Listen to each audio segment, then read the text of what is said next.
Assalamualaikum warahmatullahi wabarakatuh. Perkenalkan, nama saya Hanifa Lasmi. Saya dari kelompok B3. NIM saya G0024074. Jadi pada video kali ini saya akan menjelaskan beberapa laporan untuk praktikum anatomi, yaitu yang pertama laporan untuk praktikum anatomi dari traktus respiratoris superior. Lalu yang kedua ada jelaskan anatomi dari core. Lalu yang ketiga ada jelaskan anatomi dari traktus respiratorius inferius. Oke, baik. Yang pertama kita akan menjelaskan mengenai anatomi dari traktus respiratorius superior. Oke. Jadi untuk traktus respiratorius superior itu adalah saluran pernafasan atas. Nah, saluran pernafasan atas ini itu terdiri dari apa aja? Nah, terdiri dari tiga bagian secara general. Yang pertama itu nasus atau hidung, lalu ada pharynx dan juga ada larynx. Nah, oke. Pertama kita akan menjelaskan yang nasus. Oke. Nasus ini apa? Nasus itu hidung itu sendiri deh, yang kelihatan ini namanya nasus. Nah, di dalam nasus ini nanti dia akan ada bagian-bagian yang perlu dihafal, yang perlu diingat. Yang pertama itu ada nares. Nares itu pembukaan hidung di sini. Lalu ada septonasi. Septonasi adalah suatu bidang yang membagi antara lubang hidung kanan dan lubang hidung kiri. Lalu yang di belakang itu ada bangunan bernama koana. Gitu. Nah, untuk hidung ini sendiri itu dia dibagi dalam beberapa regio. Jadi yang pertama ini ada vestibulum nasi atau pintu masuknya untuk ke dalam hidung. Lalu di bagian agak ke bawah ini ada regio respiratorius, yaitu regio yang digunakan untuk bernafas. Sedangkan pada bagian atas ini ada yang namanya regio olfactorius. Ini gunanya buat apa? Nah, gunanya si regio olfactorius ini nanti dia untuk menghidu bau atau menghidu wangi gitu ya. Oke. Itu untuk pada bagian depannya. Lalu untuk di bagian belakang, ini pada dinding lateral itu ada 3 konka. Konkanya apa saja? Konkanya ada konka nasalis superior, konka nasalis media, dan konka nasalis inferior.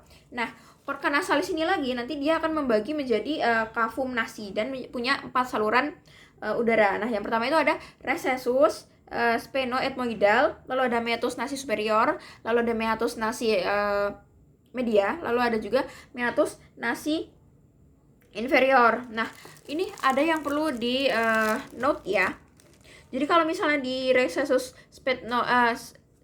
sphenoethmoidal, dia akan merupakan muara dari sinus sphenoidalis. Oke. Sedangkan untuk meatus nasi superior dia adalah muara dari cellulae ethmoidalis posterior.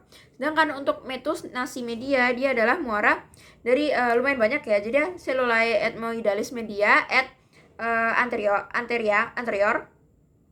Lalu ada juga muara dari sinus maxillaris, lalu juga muara sinus frontalis, dan dia juga memiliki prosesus uncinatus atau batas bawah hiatus dari simulunaris gitu. Nah, meatus nasi inferior ini dia juga punya muara. Jadi muara. Nah, muaranya dari apa? Nah, dia dari muara ductus nasolacrimal. Nah, ini nanti ductus ini dia akan mengalirkan air mata dari saccus conjunctivalis coli. Gitu. Nah, ini bisa dilihat gambarnya ya. Ini kan ada Nah, ini recessus sphenoethmoidal di atas sini sendiri. Lalu ini ada meatus nasi superius. Jadi dia seperti sekat yang paling atas ya. Terus ada sekat yang tengah ini adalah meatus nasi media. Lalu yang sekat paling bawah ini dia meatus nasi inferius. Begitu. Itu bangunan yang penting. Nah, selain itu juga di nasus ini dia ada sinus paranasales. Nah, sinus paranasales ini adalah sekelompok rongga di dalam tulang kraniofacial yang berhubungan dengan cavum nasi melalui ostium. Nah, sinus paranasales ini kalau misalnya dia infeksi gitu, dia akan terjadi inflamasi di bagian sinusnya. Nah, itu nanti akan namanya itu sinusitis. Nah, sinus itu tuh ada beberapa ya. Yang pertama itu ada sinus maxillaris, lalu maxillaris ya di sini, lalu ada sinus frontalis itu di sini, Lalu ada sinus ethmoidalis. Sinus ethmoidalis itu di sini ya, sekitaran sini. Lalu juga ada sinus sphenoidalis di sebelah sini, sekitar dekat telinga. Begitu. Nah, untuk si nasus ini sendiri dia mempunyai inervasi serabut eferen, cabang nervus trigeminus, dan untuk simpatis dan parasimpatisnya itu dari nervus 7. Dan untuk sel-sel olfaktorius atau sel-sel untuk menghidu baunya, dia neuron bipolar dan bulbus olfaktorius yang menembus lamina fibrosa. Nah, untuk arteri vaskularisasinya sendiri, dia divaskularisasi oleh arteri karotis interna et externa, dan juga untuk venanya dia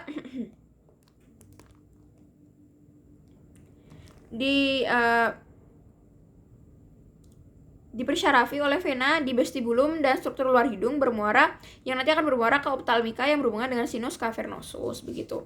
Nah, untuk korelasi klinisnya ini dia ada fraktur nasal, jadi hidungnya ini tulangnya itu tuh fraktur gitu, patah. Lalu ada deviasi septonasi. Nah, deviasi septonasi ini adalah ketika septonasinya itu dia menyimpang gitu, jadi dia bisa justru menghalangi jalan keluar masuknya udara. Jadi mungkin biasanya yang punya deviasi septonasi itu dia punya gangguan dalam bernafas gitu. Nah, ini ada lagi untuk korelasi klinisnya yang penting itu adalah epistaksis. Epistaksis itu biasanya juga disebut dengan mimisan. Nah, mimisan ini biasanya kalau di anak-anak biasanya paling sering terjadi di Kieselbach karena itu plexusnya itu paling depan, agak depan gitu. Jadi kayak misalnya kena apa-apa dia gampang berdarah, gampang pendarahan gitu ya. Oke, baik. Lalu selanjutnya ini ada pharynx. Nah, pharynx ini itu dia adalah suatu saluran fibromuskular sepanjang 12 sampai 14 cm yang menghubungkan cavum nasi dan cavum oris. Nah, nasopharynx, jadi pharynx ini terdiri dari tiga kelompok gitu ya. Nah, yang pertama itu ada nasopharynx, yang kedua ada oropharynx, dan yang ketiga ada laryngopharynx. Nah, nasopharynx ini dia setinggi vertebra cervicalis 1-2, lalu oropharynx ini setinggi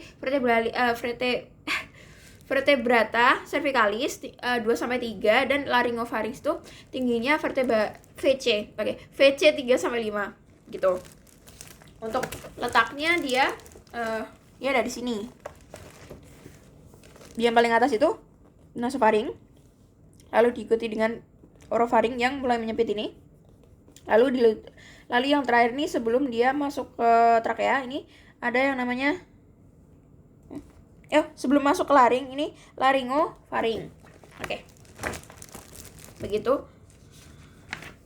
Lalu selanjutnya ada bagian larynx. Nah, larynx ini dia gunanya untuk menyambungkan pharynx dan juga trakea. Nah, ini tingginya dia itu tuh VC 3-6 gitu. Nah, pada larynx ini dia punya apa sih namanya? Cartilago ya, tulang cartilago. Nah, tulang cartilagonya ini ada beberapa ya. Jadi yang paling besar ini namanya mana sih? Oh, ini yang paling besar namanya adalah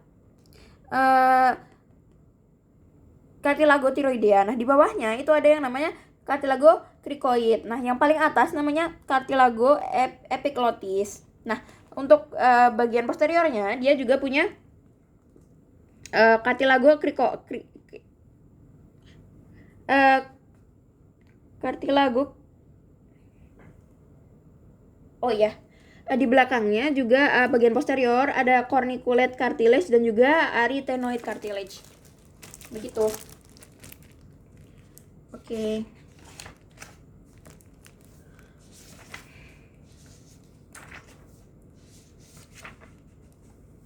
Nah, pada larynx ini dia juga ada bagian yang penting ya, ada plica vocalis dan juga plica vestibular. Nah, plica vocalis ini dia gunanya untuk membuat vokal, membuat suara gitu. Jadi saat kita berbicara gitu, itu nanti plica vokalisnya berperan dalam itu. Begitu. Nah, untuk korelasi klinisnya sendiri, Kalau untuk larynx itu ada krikotirotomi, itu biasanya dilakukan bila ada obstruksi yang di atas kartilago krikoidea. Nanti dia akan membuka jalan nafas dan untuk membuang obstruksinya tersebut. Terus selanjutnya, karena ini sudah selesai, kita akan melanjut ke anatomi dari Korea. Anatomi dari kardiak, jantung.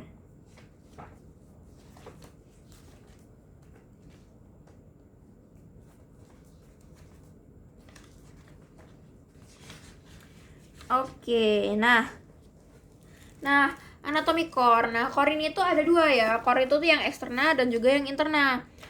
Nah, core eksterna ini tuh nanti akan ada banyak isinya. Yang nanti akan saya highlight yang itu ya, yang krusial, yang penting. Oke, anatomi dari core atau dari kardiak ini. Nah, letak anatomisnya itu tuh dia ada pada cavitas thoracis. Nah, cavitas thoracis yang mana? Cavitas thoracis yang inferius, bagian medius. Oh iya, mediastinum inferius bagian medius gitu ya. Nah, core ini dibungkus oleh perikardium. Nah, perikardiumnya ini tuh dia ada bagian serosum dan juga ada bagian fibrosum. Gitu. Nah, sedangkan core ini juga dia memiliki beberapa katup. Nah, katupnya itu tergolong menjadi dua secara general. Yang pertama atrioventricularis dan juga semilunaris. Nah, yang untuk semilunaris dia ada katup mitral dan katup pulmonis. Nah, sedangkan kalau untuk atrioventricularis dia memiliki katup tricuspid dan biguspid atau juga biasanya disebut katup mitral. Begitu. Ini bisa dilihat ya. Ini yang paling besar itu adalah katup mitral atau biguspid. Ini paling besar. Lalu sebenarnya hampir sama ya sama tricuspid gedenya. Lalu ini di sini ada katup pulmo.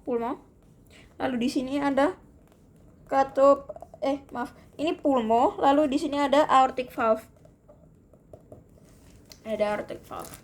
Oke.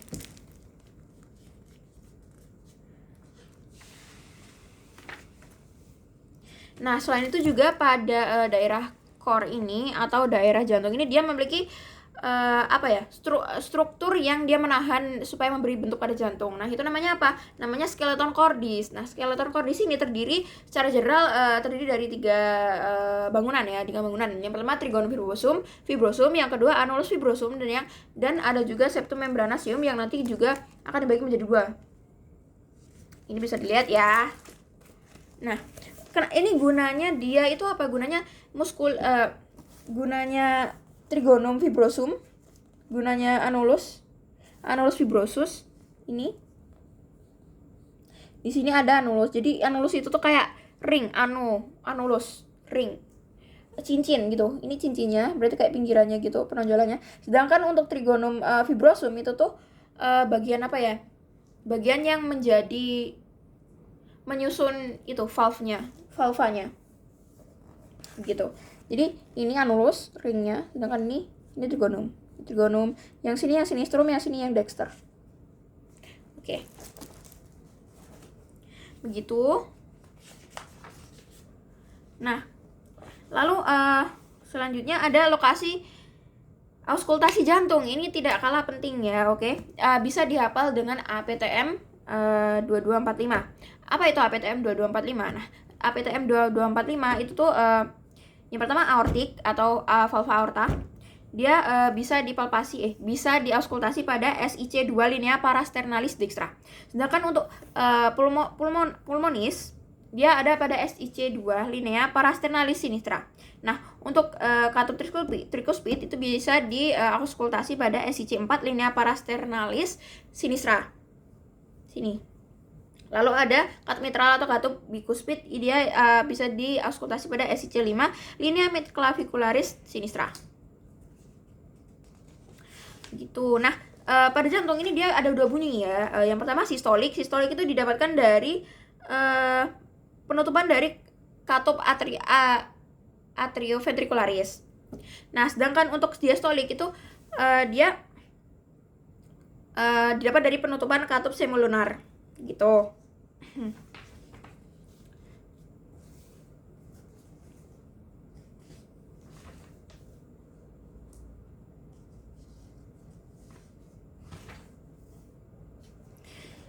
Nah, selain itu pada bagian dalamnya dia juga punya beberapa yang harus harus diketahui ya. Nah, ini pada bagian dalam jantung ini dia ada bangunan penting. Bangunannya apa? Bangunannya adalah foramen oval atau kalau di orang dewasa namanya fossa ovalis. Nah, bedanya apa nih? Foramen oval itu tuh adalah struktur sebelum pas dia masih menjadi janin.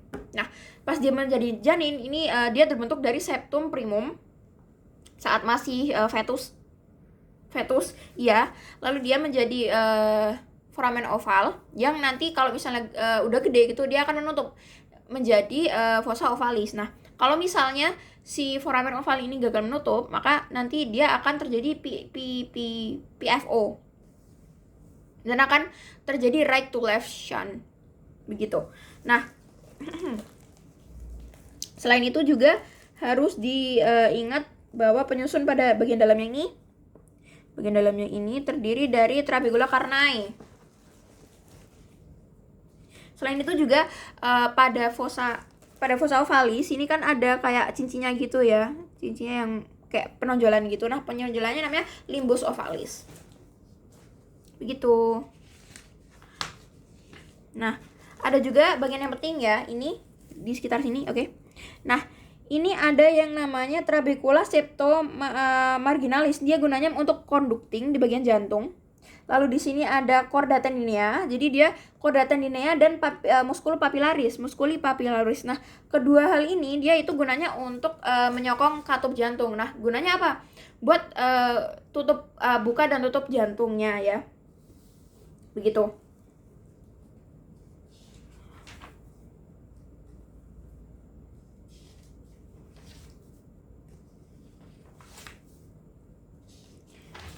Selanjutnya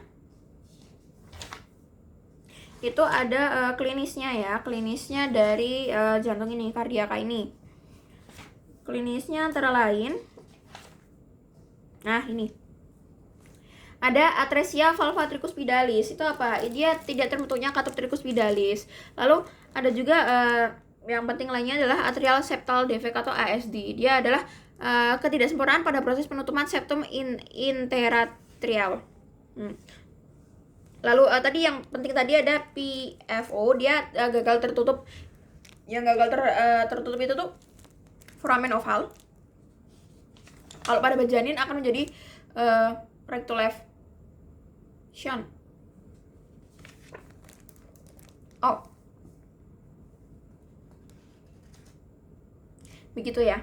Oh iya, ada yang perlu digarisbawahi, kalau misalnya terjadinya tidak menutupnya itu sebelum bayinya lahir, akan terjadi right to left shunt. Jadi karena atrium kanannya itu tekanannya lebih tinggi daripada atrium kiri. Sedangkan kalau itu tidak menutupnya setelah bayi lahir, dia akan terjadi left to right shunt karena yang atrium kiri ini tekanannya lebih tinggi dari atrium kanan. Begitu. Lalu ada juga yang penting itu tamponade gordis. Dia adalah kondisi emergensi di mana core mengalami gangguan dalam memompa darah. Itu biasanya terjadi karena ada penumpukan cairan gitu pada kavitas perikardi dan dia perlu diambil gitu memakai jarum begitu.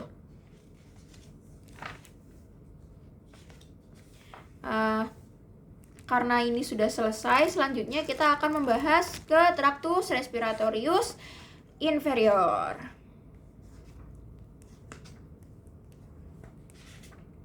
Nah, tractus respiratorius inferior ini dia dimulai dari trakea. Jadi di bawah larynx ya. Nah, ya. Ini dimulai dari trakea. Trakea. Oke. Nah, ini terbentuknya dari apa aja? Nah, ini ada ya dari paling atas nih. Ada trakea. Lalu dia nanti dia akan bercabang menjadi bifocardio trachealis. Nah, ini di tengah nih, nanti ada penonjolan namanya carina. Gunanya untuk apa? Gunanya untuk reseptor iritan juga batuk. Nah, ini dia akan bercabang. Bercabang ini menjadi apa? Dia akan menjadi bronkus primer. Nah, setelah bronkus primer dia akan menjadi bronkus sekundus, dan dia setelah itu akan menjadi bronkus tertiary. Nah, setelah bronkus tertiary dia akan baru menjadi ductus alveoli, lalu sulcus alveoli, lalu ke bagian paling kecil ya, alveoli. Begitu. Nah, bronkus primarius seperti tadi yang udah dijelasin, dia ada bangunan khasnya itu carina, dan juga ada percabangan bifocardio trachea. Jadi mulai bifocardio trachea dia mulai mencabang gitu. Nah, itu udah mulai bronkus primarius.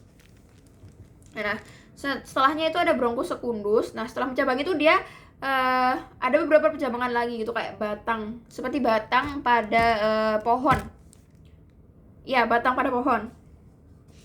Sedangkan untuk bronkus primer tertiusnya itu dia seperti ranting-ranting pohon begitu. Nah, sedangkan alveoli, nanti alveoli itu seperti ibarat daunnya begitu. Nah, selain itu juga pada struktur ini bedanya itu ketiga-tiganya itu apa? Nah, pertama yang bronkus primarius itu dia lebih paling besar ya, sedangkan tertius itu paling kecil. Jadi dari atas ke bawah itu semakin kecil, semakin kecil, semakin kecil gitu. Nah, untuk bronkus primarius dia yang sebelah dexter, yang sebelah kanan itu lebih pendek, lebih gede, dan lebih vertikal. Kenapa? Karena begitu.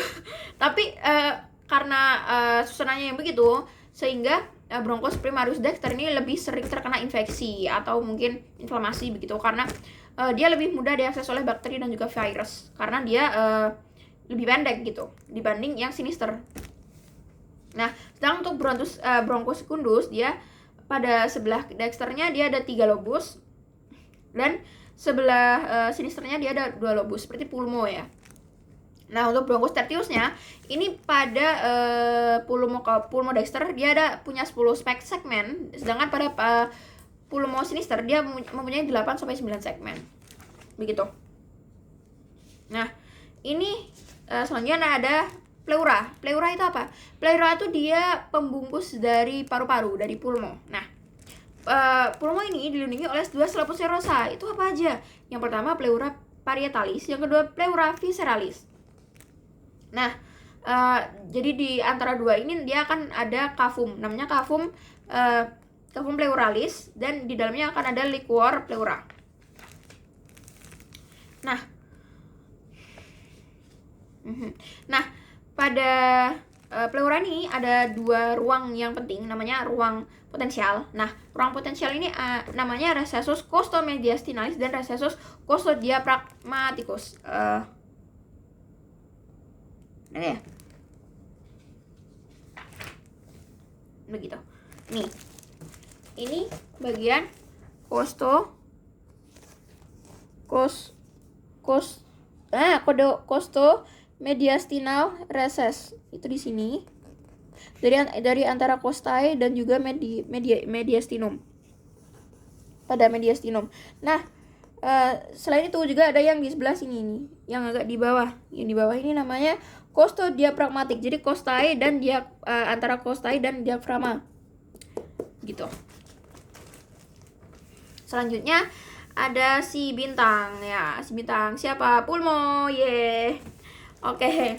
Jadi pulmo itu organ respirasi yang sangat penting di tubuh. Jadi ya mengatur banyak fungsi tubuh termasuk asam basa tubuh begitu. Nah, pulmo ini terdiri dari dua bagian. Yang pertama pulmo dexter, yang satu pulmo sinister. Bedanya apa? Pulmo dexter dia punya 3 lobus, dan dia punya fisurnya ada 2, fisur oblik dan juga fisur horizontalis. Sedangkan pada pulmo sebelah sinistra dia hanya mempunyai 1 fisur. Fisur apa? Fisur oblik. Begitu. Nah, si pulmo ini dia ada juga urutannya beda. Yang pertama sebelum masuk ke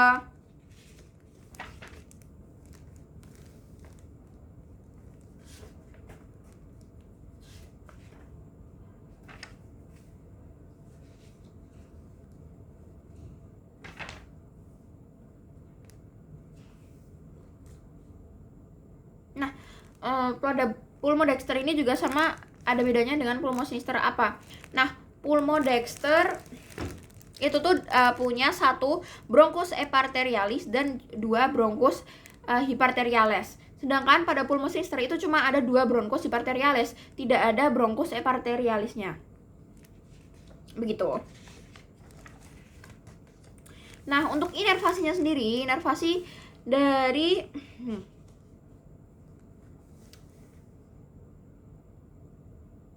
pulmo ini dia ada 2 ya, visceral efferent itu nervus vagus, dan sistem simpatisnya dilatasi dari bronchus et bronchioles.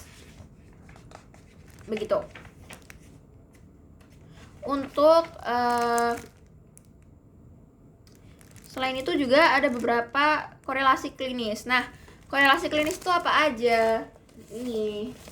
Yang pertama ada bronkoskopi. Bronkoskopi itu apa? Bronkoskopi itu adalah proses seperti kolonoskopi. Jadi kalau kolonoskopi kan dimasukkan alat ke dalamnya, terus dilihat-lihat di dalamnya mungkin ada kelainan, ada polip, ada apa, ada kanker gitu.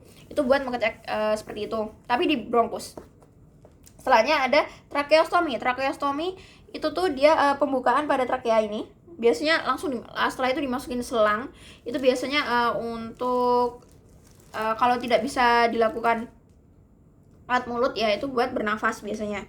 Lalu ada juga hidrotoraks, hemotoraks, silotoraks, dan juga piotoraks. Piotoraks itu ini dia apa? Ini pokoknya isi di dalam toraks itu ada terisi cairan gitu. Nah, cairannya apa? Beda-beda. Ada air, ada darah, ada nanah, lalu ada kelenjar getah bening gitu. Nah, ini yang paling penting di sini adalah efusi pleura. Efusi pleura itu apa? Efusi pleura itu ketika ada cairan terkumpul dalam kavitas pleuralis. Nah, pas itu terjadi, ini biasanya akan menyebabkan orang itu susah untuk bernafas gitu ya. Jadi itu perlu sintesis gitu. Nah, dia nanti akan menggunakan torakosentesis. Torakosentesis itu dia akan ditusukkan jarum pada spatium intercostales 8-10 di linea mid axillaris, dan pasiennya posisi duduk gitu, dan dia akan ditancapkan di atas costae supaya untuk menghindari dari nervus intercostales, jadi biar nggak netes ke bawahnya gitu. Nah gitu. Jadi 3-tiganya ini sudah selesai dijelaskan. Untuk kurang lebihnya saya mohon maaf. Terima kasih.